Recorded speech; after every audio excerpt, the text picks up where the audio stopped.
And I would like to welcome you all to our Purple Star Town Hall here in Ohio. And thank you for giving up your time to be with us today. Today's session, identifying and connecting with military connected youth. Here in Ohio with the Purple Star Award, it is one of the requirements for the schools to identify the military connected youth in their building. So that's one of the reasons why we are addressing it today. Also, what is a military connected youth? That would be any student, any kid who has a parent who is currently serving in the military. I gotta jump on this Zoom meeting. Whether it would be active, guard, or reserve component. So we, take into account everybody. Just to take care of a little bit of housekeeping, if everybody would please keep your microphones on mute and your video off. That way we can preserve the quality of this program for our presenters.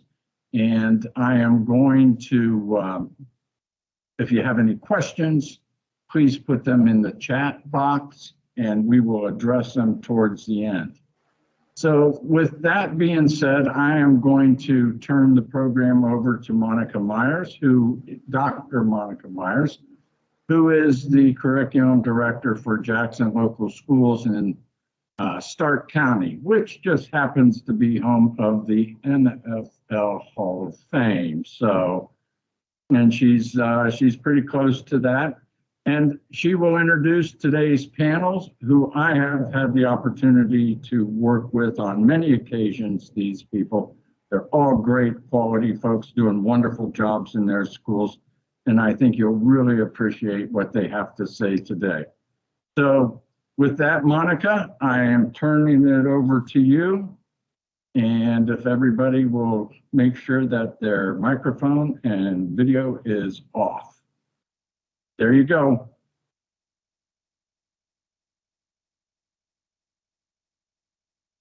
You're on mute, Monica.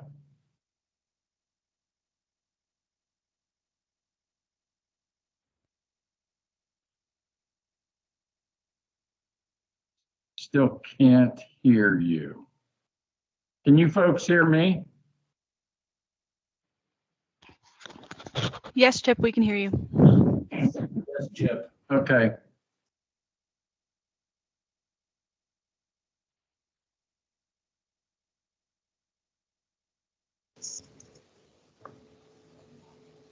Want to try it, Monica?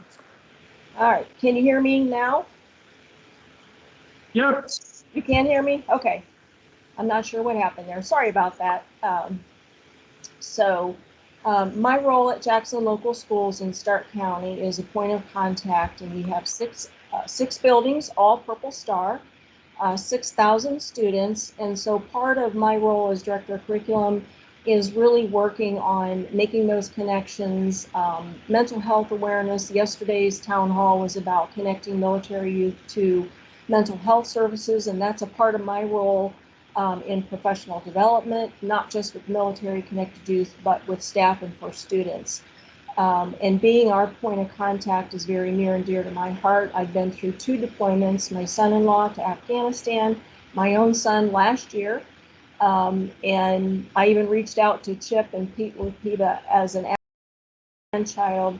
Her school was not a Purple Star school. And so it really helped inform the importance of the work that we do, because he deployed last year to Kuwait and missed her entire year of kindergarten.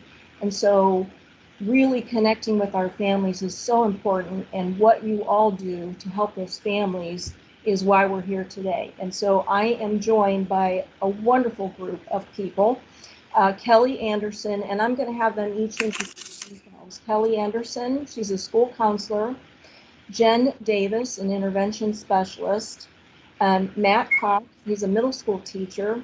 And Ashley Tweet, and I'm not sure, Ashley, if I said your last name, she's at Clear Fork Valley. So Our agenda today, we're going to try to cover for you how to identify your military connected youth, how do we support them, how do we celebrate them, and then what could our community outreach in supporting our military connected youth and their families look like.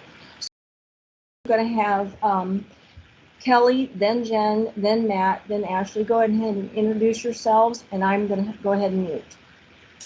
So Kelly, you're up.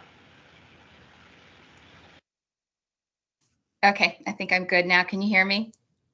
Okay, Kelly Anderson. I'm a school counselor in Bellbrook, which is near Dayton, and I am at an intermediate school, and we have all 4 schools in our district are Purple Star schools. And does anybody else hear like a reverb from me? Okay, I don't know why. I run a lot of groups with military kids. We have about I have about 80 military kids in my building, and so I'm lucky enough to get to work hands-on with them. Thank you, Kelly. Jen? I am Jen Davis. I work at Studebaker Preschool in the Huber Heights City Schools District. All 8 of our buildings in our district are currently Purple Star schools. I am lucky enough to work with 13 military kids this year. We are very, very close to Wright-Patterson Air Force Base, so our numbers in our district are pretty high for military-affiliated kids. So it's a great district to work at to have a lot of access to our military kids. Thank you, Jen. And Matt? Hi, I am Matt Cox. I'm actually the principal. I started as a middle school teacher in Big Walnut in Delaware County, and I'm now an elementary school principal. All 8 of the buildings in our district are military connected or Purple Star buildings, and I serve as the kind of the coordinator between those buildings as we aim to do a couple district-wide events each year and then a couple building-wide events. So I'm lucky enough and I have a great group of liaisons in all of our buildings that serve kind of to be the outreach in those particular buildings for those particular kids. Thank you, Matt. I knew that, so I misspoke. Mr. Principal. All right, and Ashley, you're up. Perfect, thanks. So my name's Ashley Tweet, and I am an intervention specialist at Belleville Elementary, which is in the Clear Fork Valley Local School District in Richland County, Ohio. We are very closely connected with the 179th Airlift Wing in Mansfield, Ohio. And I have the opportunity to work with all of our military connected youth, kindergarten through 5th grade in my building. I have 16 students this year. And this year I've also been granted access, I guess we would call it. I get to go visit with the middle school and high school. Once a month, I go up there and share a lunch session with them because our middle school and high school. Hi, this is Megan from Greentown, just calling you back. Anyway, our middle school and high school are not Purple Star yet. So I have that opportunity to still make sure I'm servicing those students up there and checking in with them on a regular basis. Wonderful. Thank you, Ashley. So our first topic for today is identifying our military youth, and Matt is going to speak to us about how they do that at their school and offer some suggestions. So Matt. Thank you very much, Monica. And actually, Monica, I appreciate you talking about me being a teacher in the district, because that actually helped me think of something that I wanted to tell this group. I did teach in Big Walnut for 11 years. And the reason I bring that up is during that time, I did not realize we had any military connected youth. And that's been a couple of years. Maybe I did at the time. But when we started with this Purple Star about 5 years ago, I thought we would identify a handful of kids district wide, and we're up around 80 kids as well in our district that have a military connection. So I was surprised and shocked, and I think that's something important to keep in mind is had we not done this, I didn't think we'd identify the number of kids that we did. But just a couple of quick things, and I'm going to keep this piece short. I think it's a very important piece, but and certainly people can add on or ask questions, as Chip said at the beginning. But the first thing for identifying the kids is we try to make the process as simple as possible. And we have an online form that's available on every one of our building websites and our district website. It's just a couple of questions. And when the people complete that Google form, it comes directly to me. And then based on the building that that student or students are in, then that building or a person in that building, one of the liaisons, is assigned as a point of contact. We do have some people that don't necessarily know to look at the website. And so we also make that available through our newsletters. And we've had people that have come up to us at events or share with the teacher. If they put it down on a piece of paper, we will get that information and again, get with that point of contact and make sure they're getting all the information. So I guess my first point is just to keep it as simple as possible. Then secondly, what we try to do is make everyone in the building aware of what we're doing. We have 2 to 3 liaisons in every building. They're the ones that know all the ins and outs, but we want our teachers and our staff to know they have an informal conversation with a parent or a family. They can connect that family to us and to our group and to the different supports that we have in place and activities. We try to balance the support piece with also the connectivity piece, with also just having some fun with some people in our district as well. So again, just that general awareness in our building. As the principal, 2 or 3 times a year, I will remind our staff, this is what we do. This is how to connect with us. But again, if they have any questions, they know they can come to me. And then I also have a teacher in our building that is one of our liaisons as well. And then one more point is we have a system too that allows those students to roll over from year to year. So we put one of the things that they enter is their grade level. And then that way we can keep track of those students year after year so that they don't have to continually every year complete that Google form. Some do because they're just not sure, and that's fine. But that way we know as a student transitions from my building at the elementary to the intermediate school, then that liaison, as soon as that student enters 5th grade, reaches out and starts to build that relationship. This whole, in my opinion, the Purple Star is all about relationships with families, just like all of our jobs. And then the last thing I wanted to mention was not all of our military connected families want to be part of this or participate in our activities or even want to be on our list that we keep together. We don't share that list out.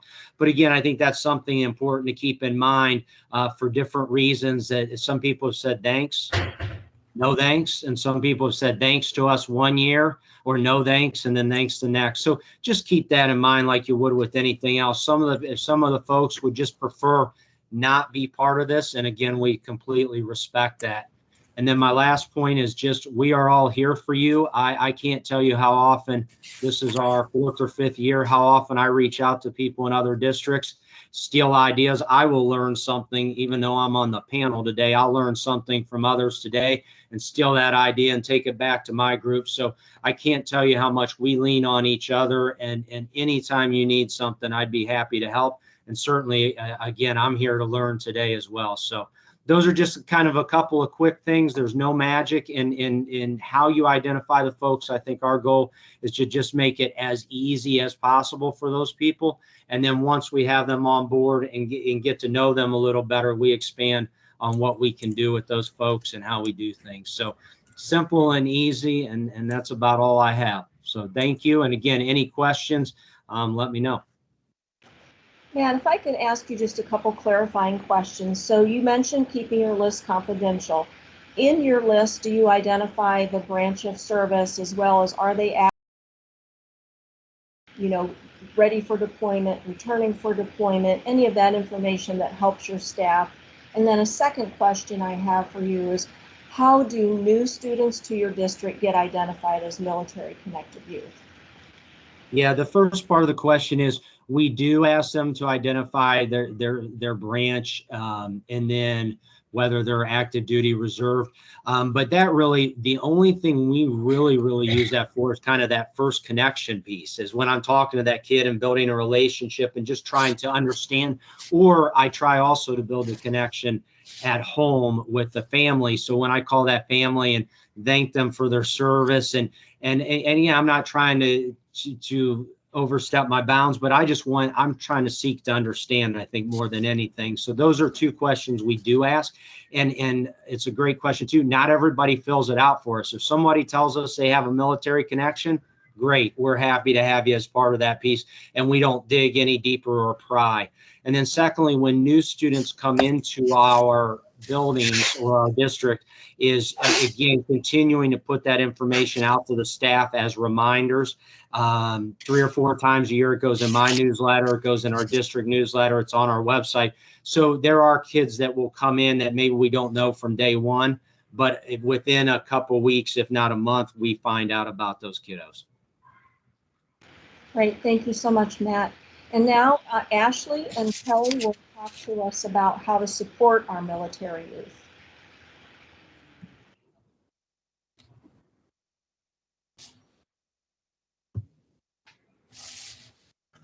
All right, Kelly, do you want to go ahead and start? Sure. First, I have to point out that we're a team here. We're the Bells of Purple Star. And I think we have psychic connection because we're both sporting the animal prints. And so,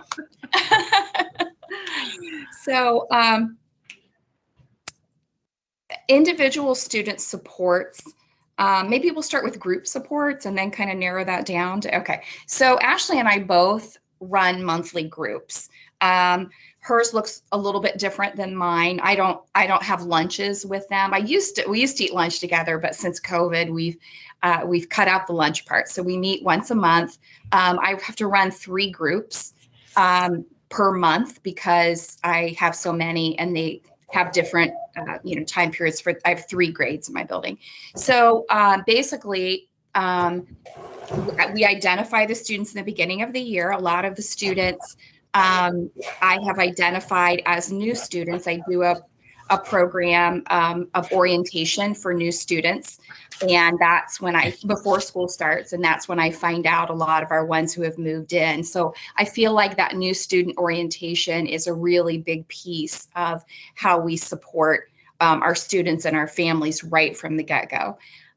So identifying them through that, and then also just by asking kids when I go into classes, and we have a Google Doc that we share throughout the district that we can let each other know as they go up to another building. I kind of just pick a theme each month and we do some kind of activity with it. They seem to gel better if we have something to do with our hands, not just sitting there looking at each other. So I have just scraped together from every single place I could find at different activities that I thought the kids would like. And so we do that. And the activity that we're doing is not the most important part for me. The most important part is generating the conversation amongst the kids. I really I have sort of 2 goals. One is for them to realize that there are all these other military kids in the building. I tell them you don't go around wearing a badge that says you're a military kid. So you're not necessarily going to know who each other is. Most of our military families are affiliated with Wright Pat, which is huge. So the families don't necessarily know each other. And then my second purpose is that it's that they can share similar experiences and just kind of have their experiences in the military validated and normalized. And it's really fun to see them make those connections. When one really big one is that we talk about, where we've each been and where the military has taken us. And I love to see like a student go, oh, wait, you were in Virginia? Where did you live? And where did you go to school? And have them make those connections. And I just love that because I want them to feel connected and that they belonged. And so that's what I do with groups, supporting with groups. And like what Kelly was just saying, I meet with my kids on a monthly basis. I have our military lunch bunch, so we share a meal. And I have kindergarten through 5th grade with me, 16 students this year, which is actually a lower number than I'm used to. I'm usually we average between 25 and 30. But we have 16, and each month I let the kids pick a meal, and through donorships and different grants that I've completed throughout the years, I have funding. So that's exciting. First started, my husband and I would just make a meal every month and bring it in. Anyway, so we make a meal, we share a meal, and then just like Kelly, I like to have an activity. And whether our activity is based around something that's one of our families or some of our families are about ready to experience, whether it's a deployment or a long training, I'll find children's books, or we'll just have a group discussion about how we can help our friends work through this and what changes are going to be happening and what kind of supports we can give them. We also have in the past made decorations for the dining facility, the DFAC at the 179th. So for Guard Weekend, they have a nice decorated area to share a meal. We send letters to family members who are deployed. And we've also done things like worked with different community groups. We're excited. We want to go out and plant flowers this year around our town because our wonderful village has supported these kids in so many different aspects. So those are some of the things we do during our lunch bunch. Like I said, I usually let the kids pick their lunch. It doesn't vary far from pizza. We do breakfast, tacos. This last week, we were supposed to have a spaghetti and pizza because the fourth graders got to pick and they couldn't decide. So just going to call it an Italian smorgasbord. Unfortunately, I got sick last week, so we moved it to this week, and now the snow is coming. So the kids are very worried about when the next lunch bunch is. So that's how I meet with my kiddos. And then when I'm at the middle school and high school, I am there during their lunch periods. So instead of pulling the kids in group, I just kind of set up in the cafeteria and the kids come to me. And it's more on their choice, I guess. The kids that come and speak to me, they all are pretty good about just at least coming and checking in, coming up and saying, hey, I'm good. It's good to see you, Mrs. Tweet. Or, hey, just letting you know, dad's away to training, but it's nothing major. Mom's doing fine. So they've gotten to know me. And like I said, it's on their terms, but it works for us. So that's how I work with groups in my district. So now I think we're going to talk about different mentor supports and individual student supports. Kelly, do you want to go ahead? Okay. So for individual supports, you know, I'm offering individual support, I think mostly for families that are new, and then and for families who have a deployment. And for the families that are new, like, you know, I really work hard with that orientation to get them connected with other students. And we generally have about 20 new students at each grade level. So that's not very hard to do. And I keep in touch with their families and just kind of offer that support. I may even set up some lunches with kids in their classrooms that they've identified that they think they could be friends with if they're having a little bit more trouble. And then for kids who have a parent that's deployed, our parents are really good about letting us know. You know, I've just got an email last night about one coming up. And so my kids are 3rd through 5th grade.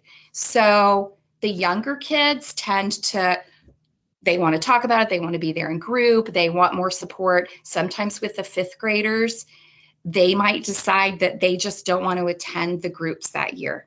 Anything about that reminds them of the parent that's gone. And so, but then I have other ones who want to spend more time talking to me. And I am a counselor there, so I have time for that. So I really just follow their leads.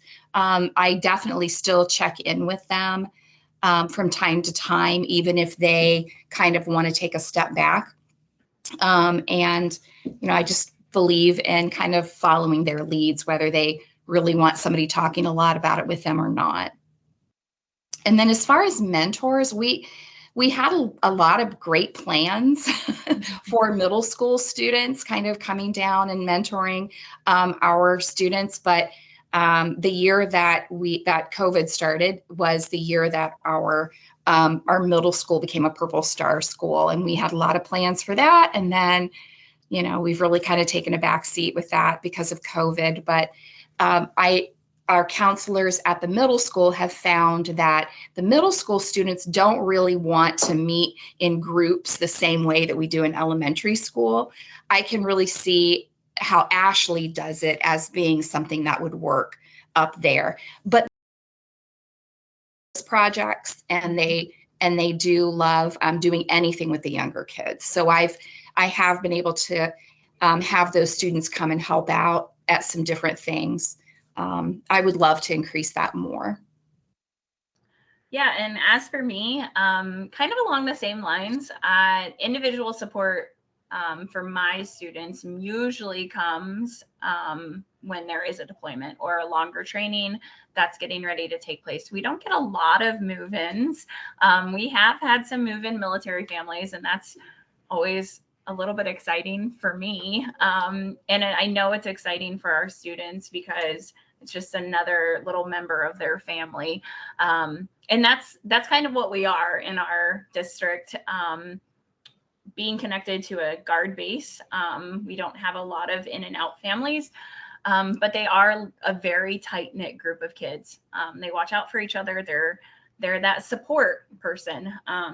So for individual support, I do deployment journals, and I have a few different ones that I've bought over the year, purchased for my families, and one that I actually just purchased last year that I've been using with my families. It's a journal that I give them before the parent leaves.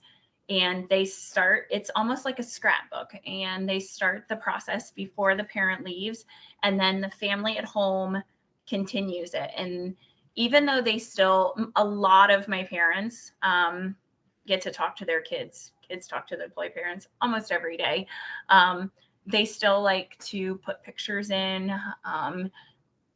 a receipt or a ticket from a movie that they went to while dad was gone or mom was gone. So it's a scrapbook of before, during, and then when they get home. We've encouraged the parents to bring stuff home to add, and that's kind of their scrapbook. So that's one thing that I like to do with our individual families. I have a family that's prepping for a deployment right now. Dad is currently away at a training, and he'll come home in 3 weeks. He'll be home for 5 days, and then he's gone for a year. So in that family alone, I've got a senior, a sixth grader, a fifth grader, and a fourth grader. And all four of them are dealing with it very differently. So it's just, they are excited for that week at home because they have this scrapbook that they're going to start, and Mr. Reinhardt doesn't know what's coming. He's going to be crafting, and they're really looking forward to it. So that's how I service my my families on an individual basis. As for mentoring, a few years ago I set up buddies. So I paired students, older students with younger students in my elementary, kids who have similar experiences, kids that might have a deployment coming up in the future with kids that maybe have already been through a deployment. At the beginning of the year, I send home a packet, questions, concerns, those kind of things with each family, and they let me know if there's any deployments coming up in the year, any big trainings, concerns they might have, questions, things like that, and they fill it out. And that's kind of how I make my plans for the year. But things come up and things change. I had a parent who was just supposed to take a plane over to a different country and turn around and fly back. Well, they got about halfway, plane broke down on a Caribbean island somewhere, and they ended up being gone for 3 weeks. So that was something that those kids weren't prepared for. So that actually took a lot of support, because when a child is prepped for a deployment or prepped for a long training, it's one thing, but when it's spur of the moment, we struggled. So that was last month that our military lunch bunch really stepped up and really supported those two kids, and specifically their buddies. So their buddies wrote notes and found them in the hallways and gave, even though it's COVID, high fives and hugs. It's fine. Everything's fine. but those are just some of those buddy supports, individual supports that we have at Belleville Elementary. I think the last part. You have anything else? Kelly, you had something else? No, the last part, I think in our section was about in-school versus community supports. Ashley probably has more to say about that. We are very well supported by our community, but we don't have anything official set up. So I didn't know if Ashley might have more to say about that. Yeah, just along the terms of, we have a lot of local agencies, our Sons of American Legion and those type of veteran groups in our area have really stepped up and supported our military connected youth.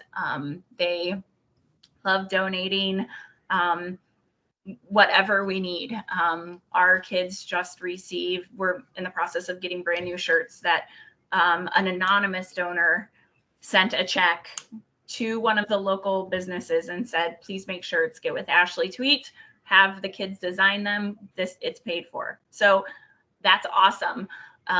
We also have local restaurants and different organizations and businesses that like to donate towards our meals every month. So, excuse me. So it's exciting to see the community stepping up and supporting our families along with what we do at the school. So that's how I try to get our community involved. Obviously, we invite the community for all of our veterans programs. So I think that's how that connection was made. But then they learn about our program and working with our military connected youth, and they have been awesome. So I think that's all we have. Yeah. One last thing I wanted to say, and I think I speak for Ashley too, but we are very happy to share any of our plans or ideas that we have. If your school is looking to do groups and things like that, just shoot us an email and we'd be happy to share. Yep. Thank you, Ashley and Kelly. And I do just want to recap with, you both hit on it, which I think is very important. It's what they're ready for now, and really tuning into the child and the family, asking their wishes. You can't help somebody that doesn't want to be helped. And it's very scary. And having been through 2 deployments myself, it was always touchy for me, even with a 5-year-old. What does this look like, feel like? And I'm your grandma. And it meant different things to her at different times when she would miss daddy throughout the year in different ways. So I think I just said the same thing. It's what they're ready for. And it's our job as that point of contact to make sure that they're taken care of in that way.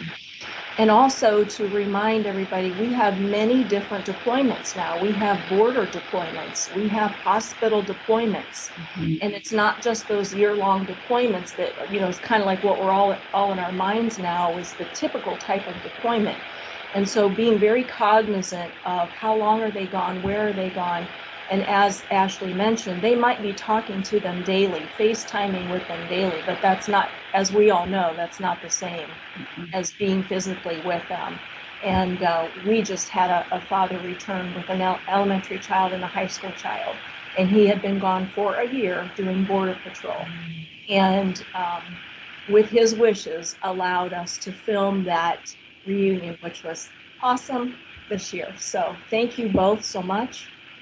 And next up we have Jen, and she's going to talk about celebrating our military connected youth.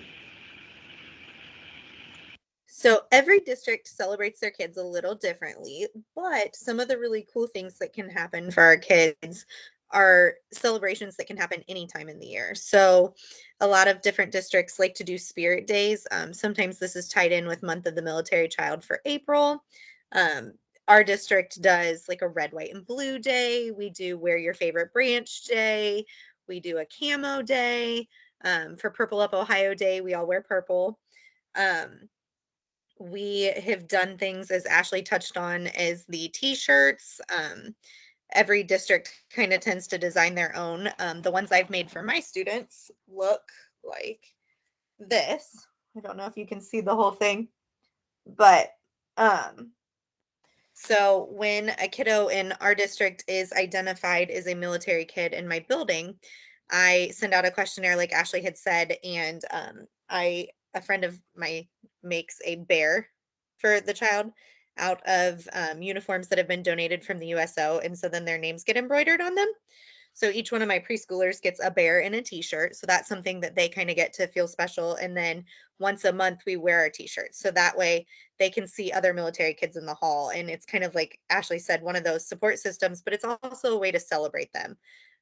They have their bears at home that they love. After military signing days, kids can get cords for graduation. Some districts do a graduation coin for students who have enlisted. There are all kinds of different programs that can be done in the schools. A lot of districts do a Veterans Day. Some districts have gone to parades due to COVID. Others have done meals, breakfasts, or lunch, or different things.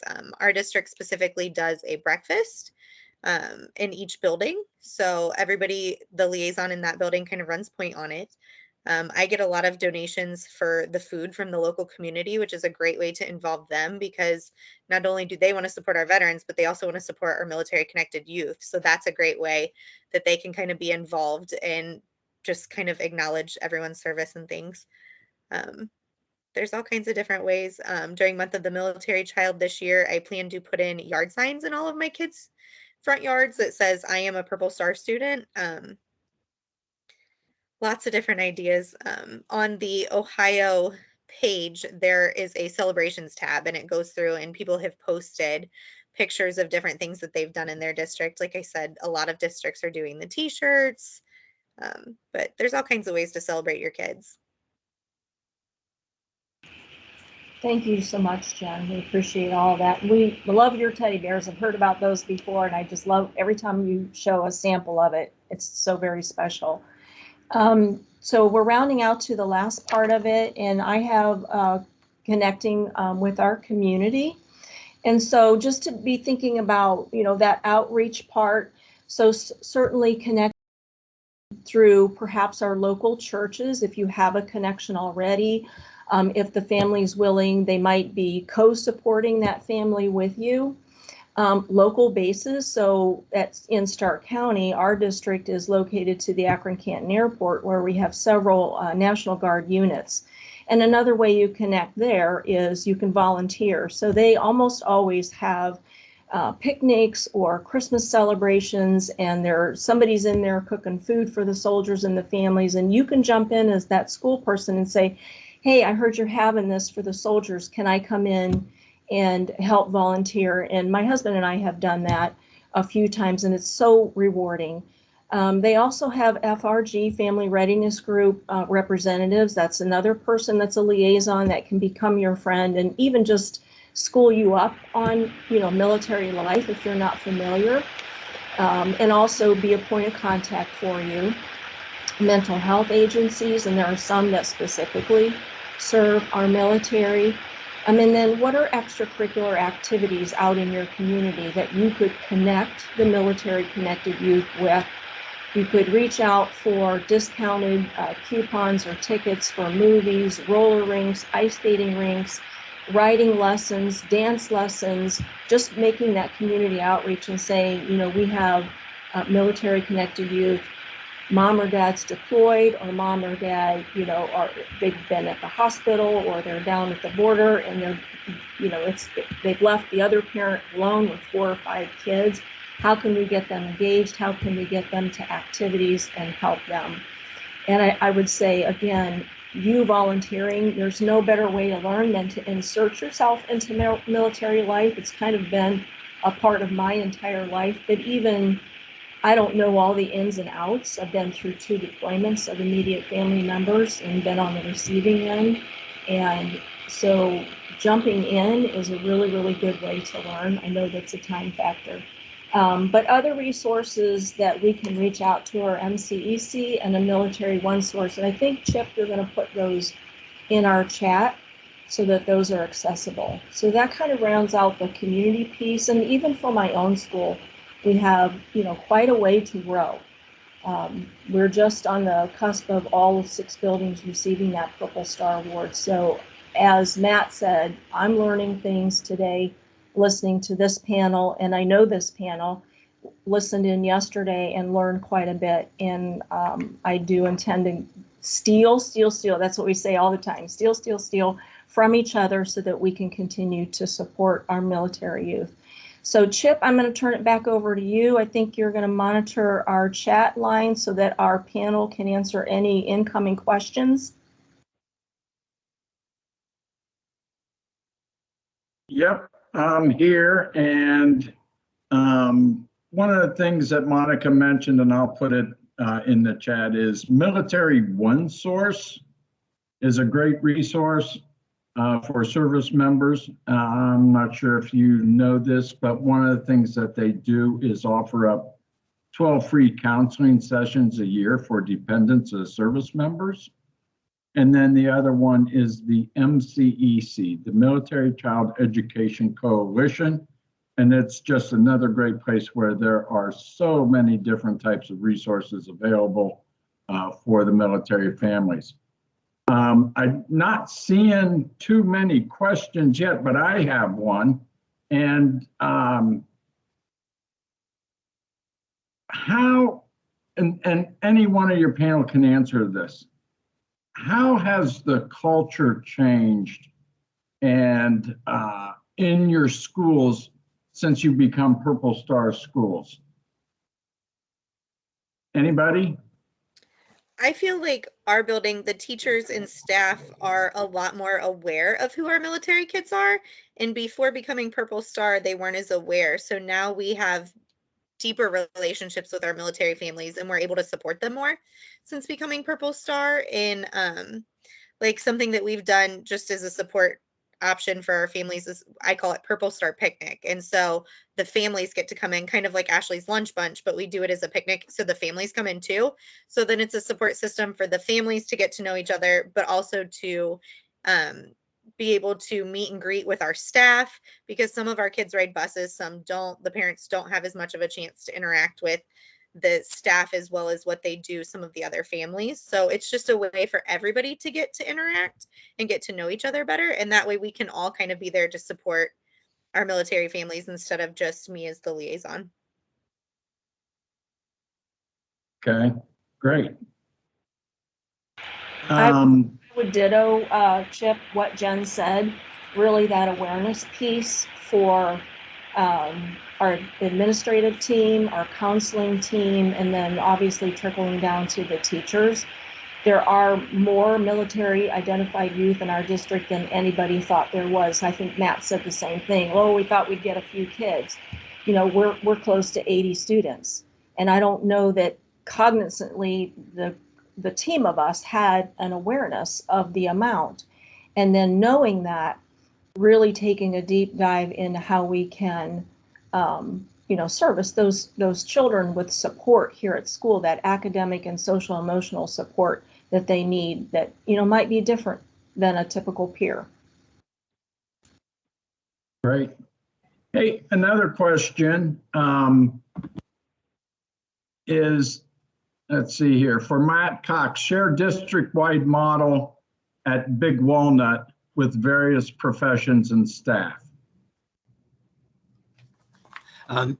Chip, can you say, I'm not sure I completely understand the question. I'm sorry. Okay, share district-wide model at Big Walnut with various professions, and the staff, how is it that you guys are doing this? Yeah, and hopefully I hit the answer to this. So what we've done is basically I am the district, I guess, coordinator, for lack of a better term. What we do is we get together with every building. So every building I ask has at least 2 liaisons. So at least one of those people, because we all have staffing shortages, can be at our meetings. So we meet quarterly to design our events. And what we've tried to do is in our liaisons, it's not just administrators or teachers. I have some instructional assistants, some aides, some people in building secretaries that are involved, because they all bring different things to the table and different ideas. So what we try to do is we try to meet 4 times a year as a whole group, obviously a lot of emails in between those meetings. And then what we try to do is have a balance of 2 to 3 district-wide events where we bring all of our military-connected families together. And then each individual building does 2 or 3 events. Our thought was those events will look different at a middle school level than they potentially do at an elementary level. And even when we do some of our district events, I think it was Jen was talking about some of the events that they do for the military, the week of the military connected child.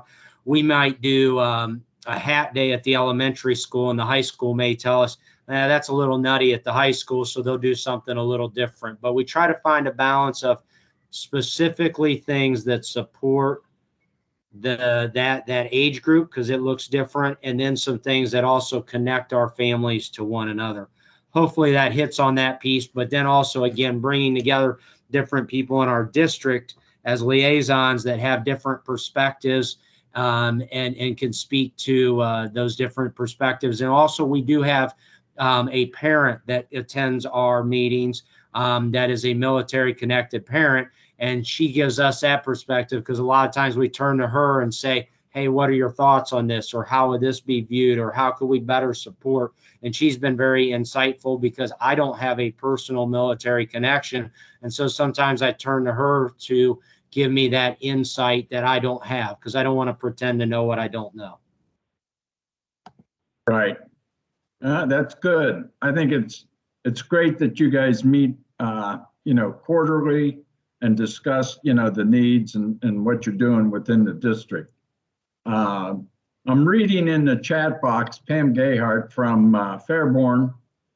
She's wanting, she wrote down, provide professional development to create awareness in the district. Work with the district leadership to communicate and share at service group meetings like the Rotaries or the Lions Club, etc. So I guess, how are you guys providing professional development to the rest of your staff and getting the word out to the community? Hey, Chip. Yes. Okay. All right. It's Ashley. So one thing that I do, one way that I make sure to get information out, our school district, each of our buildings has different websites, and through Belleville Elementary, I have our Purple Star Google site for our building. And that's where I put items for our families. So I keep our calendar on there for our military lunch bunch meetings and any activities we do. But our staff also has access to that Google site. And on that Google site, I have resources, tons of resources. So I have resources for the families on there, and I also have resources for our educators. Anything, I receive MSEC emails monthly with the monthly newsletter, and any new type of online class or opportunity that they have that I think would be great, I make sure to send it out to all of my staff. I'm just a teacher, but a lot of my coworkers come to me if they've got a question about one of their military connected students in their classroom, and they come to me if they've got a kiddo that had a question about, why we do certain things in our building. That goes back to that, how has the climate changed? I think in our building, the students are so supportive of our military kids. And they ask questions, and our staff at Belleville is awesome. I have a huge amount of children's books that deal with the different aspects of military life. So a lot of my teachers come to me and say, hey, do you have a book about this? Or, hey, can I borrow this book to read to my kids to help them answer questions? So that's how our climate has changed, and that is how I share resources. I also have I call it my resource binder. I keep it in our workroom at school, and it has different articles, lists of websites, resources. I have like handouts and different like reading comprehension and questions at different grade levels based on different things about the military. So that's how I get my information out. Anything I like, I just pass on. Okay, they're also asking, would it be possible if you could put in the chat box the Google site? That would be great. You know, the website that we have for the Purple Star. Do you want me That to would put be fantastic. the purple, like the Google site, or my Google site, like Belleville's Google The site, Google or site. the Google site? The Google site. Yes. Yes, I can add that. I will add that Thank you. link to our chat. So that Google site, the Ohio Google site, is for, it covers Ohio MIC3 and Ohio Purple Star. And it's like, I think it was Jen or Monica Kelly, I don't remember who said it, but the celebrations, the Padlet celebrations, that's an awesome resource. You can go and check and see what schools from around our wonderful purple state are doing for their kiddos. So go ahead and check it out. I will, I'll be back. I'm going to go get that link and I will, oh, look, Jen did it. Jen did it. It's there, guys. There it is. Okay, I'm out. Okay. Also, Pam is asking, do you recruit volunteers for school in the community? Or do they just volunteer without any recruiting?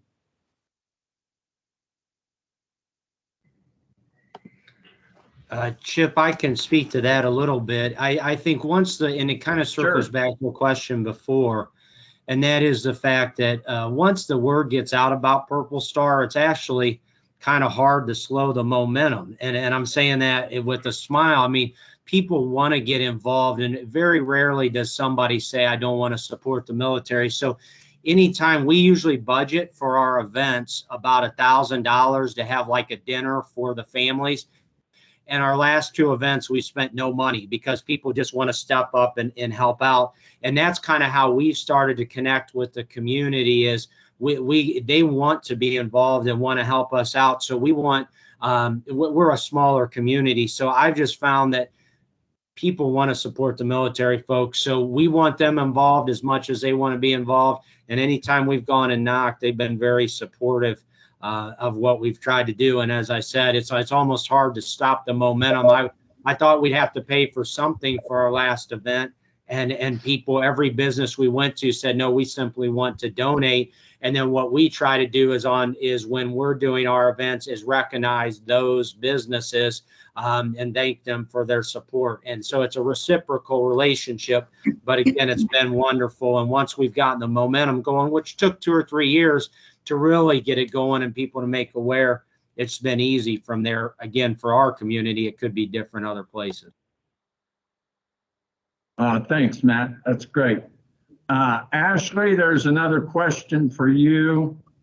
I would love to see a list of some of the good books for military children addressing different issues. And I really should put those in a list form, because I probably have collected over the last 5 years easily 30 books. It is kind of amazing, the books that are out there. So I do not have a list, Shelley, but I can get a list and I will add it to the Ohio site. I will add it to the Ohio Google site. Shelley, if you also send me an email, I can send that directly to you. And I am getting my Belleville Google site. I just got to it. So I'm going to copy the link and add that to the chat box. Fantastic. And if anybody else has, any titles of books that they'd like to share, please put that in the chat box and we can get it moved over to Ashley's Google page. So, and it's also saying that Nevada has a list if you'd like to use it. And then they're asking for emails, which is already up here somewhere in the chat box. Any other questions?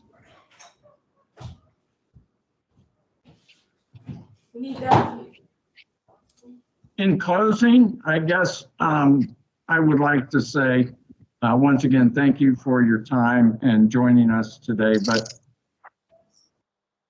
you know, my job is reaching out to the schools and letting them know about these resources and making sure that they understand that they have this unique group of students in their buildings that most of them do not know.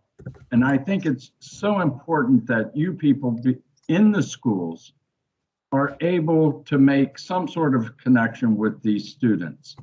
Because if you know who they are, you'll know if there's a deployment. Who better to look for red flags than you guys in the schools? You know, you see them every day. And you will notice when something is a little bit off. And plus, with your student groups like what Ashley and Kelly have, there's so much support within the group for each other. You know, there's safety in numbers. So with that, I'll finish. And, you know, if anybody has any final words, say it now. Nope. I have a quick question for you. Okay, who's asking? My name is Tammy Duncan, and I'm a library media specialist in Enid, Oklahoma. We have one Purple Star in our town, and I'm looking to be the second Purple Star. And unfortunately, I got called to do bus duty and car duty, so I missed about 15 minutes of y'all's recording.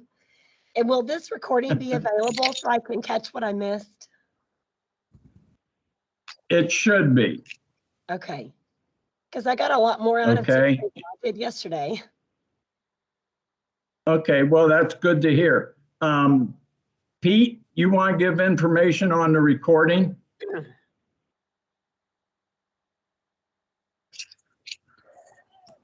Pete Lupiba? You promised me I didn't have to talk. This is live. I can't give something, Chip, that's still going on, my brother. So we will send it to Enid, Oklahoma is the answer. And Chip and Pete, I'm going to chime in on this one. Is that okay? Go ahead, Ash. Okay, so last year when we did these roundtable town halls, once all of the town halls or roundtables, I don't remember which these are called, town halls, once they're all completed, I will post them on the Google site. So that way you guys can all go in and access the different days and rewatch the entire Google Meet. So you'll have that opportunity. It'll take, like I said, we wait until they're all completed before I post. But if you check that Ohio Google site, probably I'm not going to say next week. I'm going to say the week after. Hopefully those will be uploaded at that point. And they'll all be there. So there will be a live link that you will be able to access for the recordings. All right. Fantastic. Thank you, Ashley. Well, with that said, we can adjourn this meeting, this town hall. And thank you, panelists and Monica, for running the show today. We really appreciate it. And with that, we can turn out the lights and everybody enjoy the rest of their day. Thank you. Thank you, Chip. Thank you, panelists. Have a wonderful afternoon. Bye-bye.